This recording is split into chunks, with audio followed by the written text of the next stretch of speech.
ನಮಗೋಸ್ಕರ ತುಂಬಾ ಕಷ್ಟಪಡ್ತಾರೆ. ಅವರು ಎಷ್ಟೊಂದು ಭಾರವನ್ನ ಹೊರ್ತಾರೆ.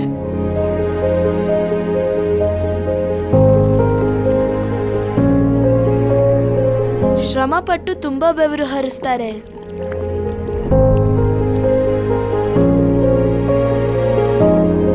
ಚಳಿ ಗಾಳಿಯ ಜೊತೆ ಹೋರಾಡ್ತಾರೆ. ಅಪ್ಪ ನಮ್ಮನ್ನ ಸದೃಢರನ್ನಾಗಿ ಮಾಡ್ತಾರೆ. ಆದ್ರೆ ಅಪ್ಪನನ್ನ ಸದೃಢರನ್ನಾಗಿ ಮಾಡೋದು ಯಾರು? ಮೋದಿಜಿ.